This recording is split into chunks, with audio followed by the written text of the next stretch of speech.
欢迎收看老挝新闻。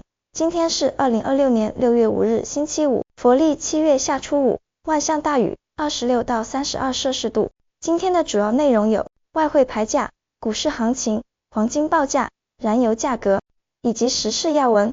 首先来关注外汇。根据老挝外贸银行最新公布的今日外汇价格，美元的银行买入价为21802基普，较上一个交易日上涨11基普，涨幅 0.05%。泰铢的银行买入价为673.47基普，较上一个交易日上涨 2.39基普，涨幅 0.36%。人民币的银行买入价为3207基普，较上一个交易日上涨1基普，涨幅 0.03%。再来关注股市行情。昨日老挝证券交易所的数据显示，大盘全天呈现小幅震荡下行的走势，综合指数最终收于 1316.40 点，较前一交易日微跌 2.06 点，跌幅为 0.16%。全天市场交投活跃，总成交量达到123万5500股，总成交额达29亿2133万2500基普。个股方面，昨日各板块走势分化明显，在上涨股中，萨瓦尼表现亮眼，收盘价上涨100基普至3300基普。外贸银行与老挝石油也双双小幅飘红，均上涨10基普，分别收于2500基普和2430基普。其中，外贸银行依然是市场关注的绝对焦点，凭借46万6300股的成交量，位居个股流动性榜首。与此同时，下跌阵营则面临一定回调压力，联合发展银行跌幅最大，下跌50基普，收于8050基普。老挝农业下跌30基普，收报1470基普。浦西开发和万象中心均小幅下跌10基普，分别收于1390基普和1120基普。马哈腾则微跌5基普，收于390基普。此外，老挝电力、老挝水泥、东盟租赁以及中老证券在昨日交易中股价保持平稳，涨跌动能均衡。总体来看，昨日老挝股市虽有震荡微调，但整体交易额和成交量仍维持在健康水平。接着关注黄金价格。根据老挝黄金银行最新公布的价格，重量为1铢的黄金金条，每根售价是4949万7000基普，较上一次报价下跌5万1000基普，跌幅 0.1%。然后关注今天的万象油价。今天万象市各加油站执行6月3日老挝工贸部公布的燃油价格，柴油每升28420基普，普通汽油每升31030基普。接下来一起关注时事要闻。1. 万象纳坤内森林寺院举行全国最大牌楼落成仪式。近日，万象市纳赛通县纳坤内森林寺举行了盛大的牌楼落成奉献宗教仪式，活动包括3尊佛像开光安坐、迎请佛像登龛、听经以及向88位僧侣布施等。老挝高僧本米亚纳威罗、当地官员及广大佛教信众出席。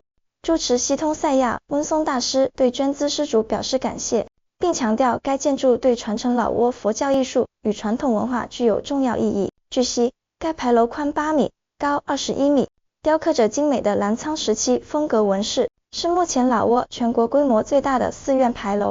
2. 老挝与印度持续深化双边合作关系。6月1日至3日，副总理兼外长通沙万、彭威汉率团访问印度，并与印度外长苏杰生共同主持第10届老印合作联合委员会会议。双方高度评价了两国建交70年来的丰硕成果，并就未来将双边关系提升为全面战略合作伙伴关系达成共识。两国外长签署了会议纪要，见证了文化、卫生、国防教育等3份合作文件的交换，并发布了建交70周年纪念标识。3. 老挝举办商品展销会隆重纪念合作社成立48周年。6月4日，老挝合作社生产组及企业家商品展销会在老挝国际商业博览会中心举行，纪念合作社成立48周年。老挝农业与环境部部长林康敦沙万及多国驻老使节等出席。目前老挝共有3705个生产组和114个合作社。官方表示，为落实5年发展规划，未来将新建1500至2000个生产组，推动现有生产组壮大转型，并力争增设100个农业合作社。同时，将依据合作社法加大社会宣传，提供经营便利，并落实资金扶持政策，推进农业向现代化转变。4.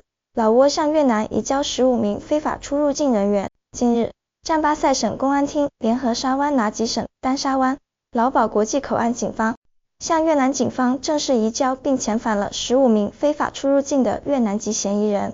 交接仪式上，双方签署了备忘录。占巴塞省公安厅治安局副局长坎普孔布阿迪潘、越南驻巴塞总领事馆代表阮文新等出席。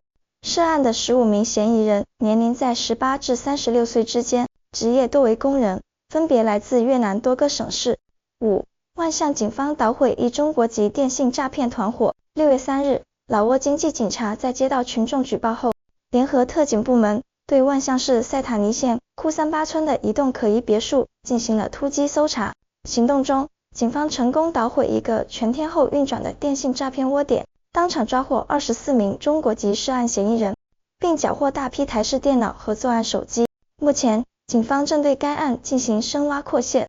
公安部门借此呼吁广大房东切实履行查验责任，切勿为不法分子提供住宿，并倡导民众发现可疑情况及时向警方举报。6. 沙湾拿吉省官员赴阿萨彭县调研学校营养午餐配套蔬菜种植项目。6月2日，沙湾拿吉省教育与体育厅厅长阿努松·苏蒂翁率团赴阿萨彭县农登村小学示范学校督导温室无公害蔬菜种植工作。县长龚莱安占塔吕塞及当地教育部门负责人陪同调研。据种植组长汇报，在天主教救济会资助及社区参与下，该校已成为学校午餐项目示范点。校内建有鱼塘，并开展了家禽养殖。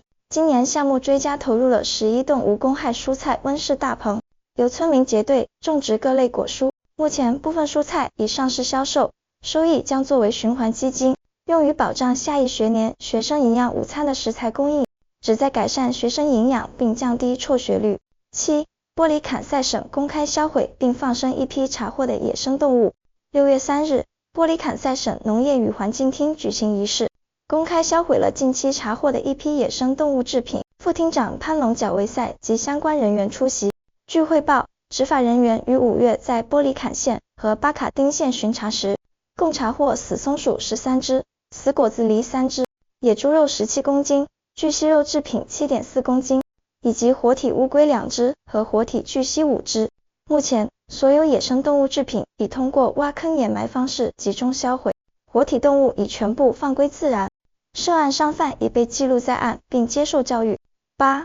路桥司司长视察13号公路南段改扩建项目。6月3日，公共工程与运输部路桥司司长万通布达纳翁率专家组赴13号公路南段改扩建项目现场视察督导。司长在实地检查路况，并与承包商座谈后提出明确要求：一是施工方必须严保安全，确保雨季期间交通顺畅；二是必须完善排水系统，严防积水，在强降雨时应及时疏导排水，防止因洪涝导致道路交通中断。